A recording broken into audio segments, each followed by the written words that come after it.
Now, reports say ISIL Takfiri terrorists have partly destroyed an ancient temple in Syria's city of Palmyra.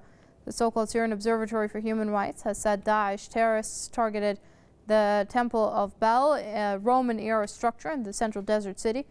It is the second temple targeted by the terrorists in Palmyra this month. The terrorists detonated explosives in the ancient Baal Shamin temple on August the 25th.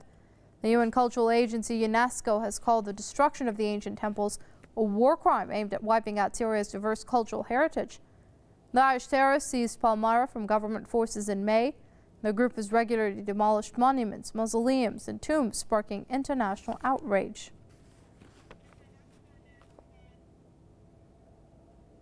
Joining us on the line from Brisbane is Max Igan. He's a radio host and political commentator. Many thanks for joining us here on PressTV, Mr. Igan.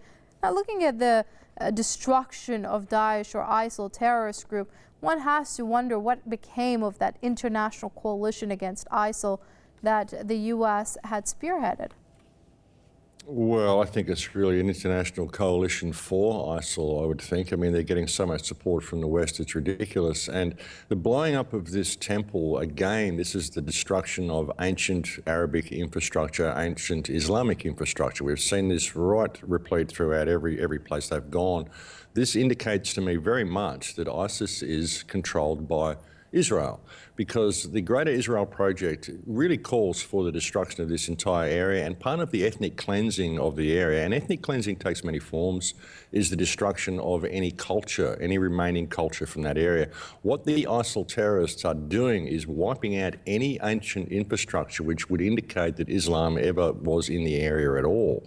And as we've seen these groups, we've seen Israel, the way they change history, over a period of the next 50 to 100 years, they'll work to convince people that there was never any Islamic influence in the area at all.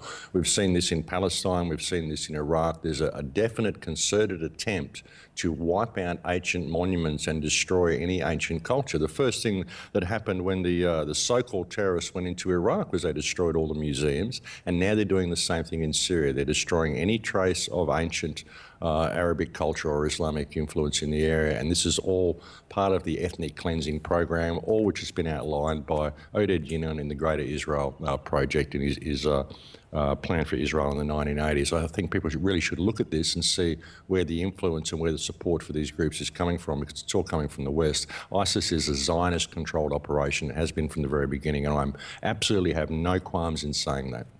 Right now, Mr. Igan, looking at the situation of Syria today and the spillover effects into Iraq and even Lebanon, one has to wonder then, what are the options available to fight a Takfiri terrorist group like Daesh or ISIL or even al-Nusra Front and the other ones that have cropped up across Syria? Well, the only option into fighting them really is to withdraw funding from Israel, because that's who is supplying them. And the West is training them. The West is training them in Jordan. They're training them in Syria. They're training them everywhere. They're being funneled over the border from Turkey, all of these NATO nations.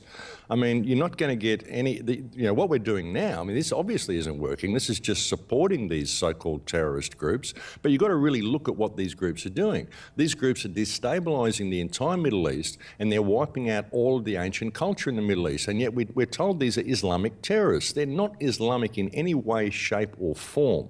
And if people go and read Igan's Project for Israel in the 1980s, a strategy for Israel in the 1980s, a paper that came out in 1982, we see outlined in that paper exactly what is happening in the Middle East today.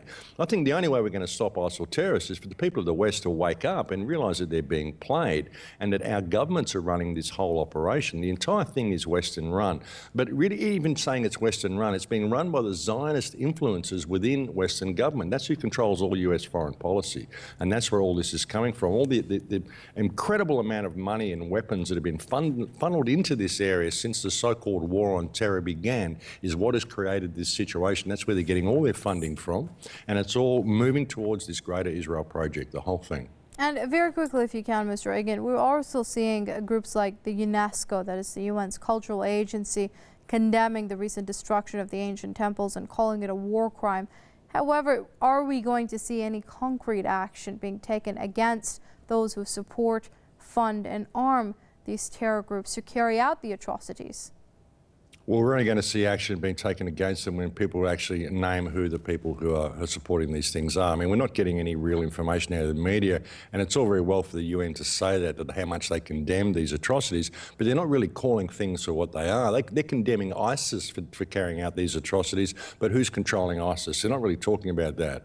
And there's been papers tabled in the UN saying that ISIL are receiving medical attention in the Golan Heights. They've been receiving weapons drops from the West all over the place. We've seen so much evidence that they're supported by the West, and yet when the UN makes these statements, it doesn't point the finger at the West, it points the finger at this shadowy terrorist organisation. We're not going to see anything come of it. We're not going to see any prosecutions for this until people start calling things for what they are and start looking at who's really controlling this whole situation. Okay, that's radio host and political commentator Max Igan joining us on the line from Brisbane. Mr. Igan, thank you very much indeed for your comments here on Press TV.